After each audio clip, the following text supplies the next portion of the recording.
Fala galera, tudo beleza? Vamos seguir então com a nossa segunda questão desse projeto da Cefaz DF, esse treinamento diário.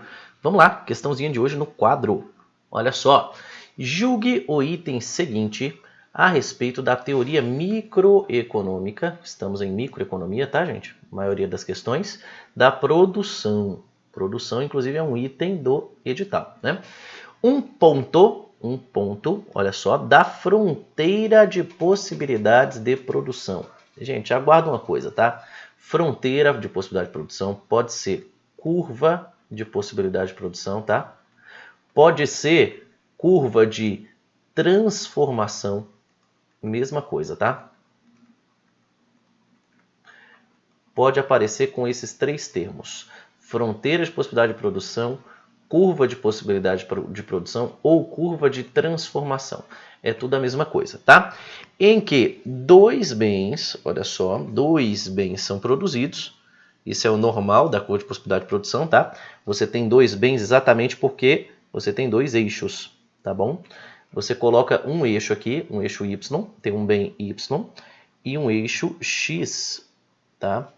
Esse eixo X aqui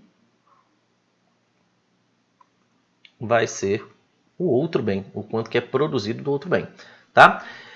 Dois bens, vamos botar, por exemplo, alimentos e máquinas, pode ser? Alimentos e máquinas, né? Que é a questão mais tradicional da curva de possibilidade de produção. E ela vai apresentar esse formatinho aqui, ó. Deixa eu só desenhar direito aqui. Ela vai apresentar esse formatinho mais ou menos assim, ó, parecendo uma barriga, tá?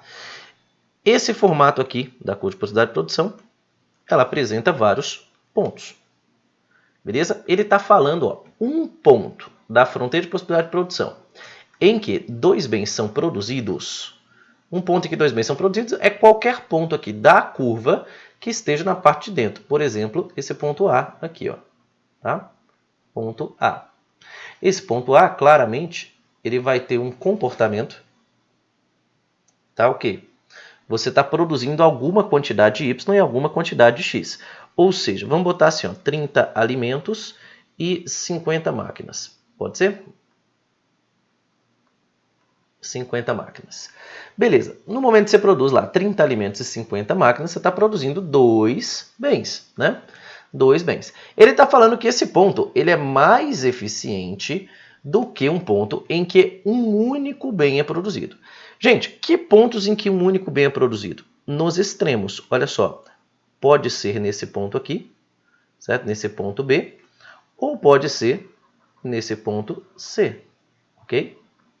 Estamos desenhando aqui, está meio difícil de desenhar. Aqui, nesse ponto C, ok? Essa que é a ideia. Então, pode ser em um extremo ou no outro. Nesse ponto aqui, eu estou produzindo apenas alimentos. Nesse aqui, eu estou produzindo apenas máquinas. Tá? Essa que é a ideia. Ele está dizendo que o ponto A é mais eficiente que os B e C. Gente, isso é totalmente errado. Tá? Errado. Guarda no seu coração o seguinte.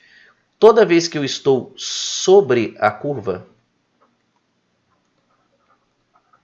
essa situação será eficiente.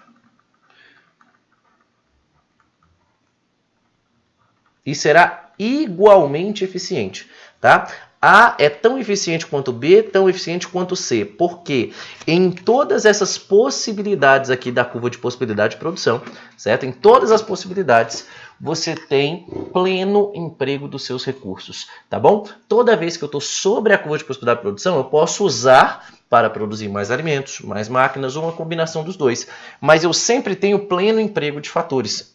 Ou seja, todos os trabalhadores, todas as máquinas, etc., todos os recursos que eu tenho nessa economia estão empregados. Como os recursos estão empregados, não há que se falar que um ponto é mais eficiente que o outro. É pleno emprego. Todos empregados significa que eu estou numa situação em que todos os recursos que eu tenho são devidamente aproveitados. Ou seja, é uma situação plenamente eficiente, independentemente do ponto. É o que torna o item errado.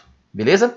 Então, fico por aqui. Gente, essa é a segunda questão, hein? Acompanha a primeira, se inscreve no canal e segue aí. todo dia vai ter questão nova para o seu treinamento para a Cefaz DF. Belezinha, galera? Então, um grande abraço, eu fico por aqui. Até já!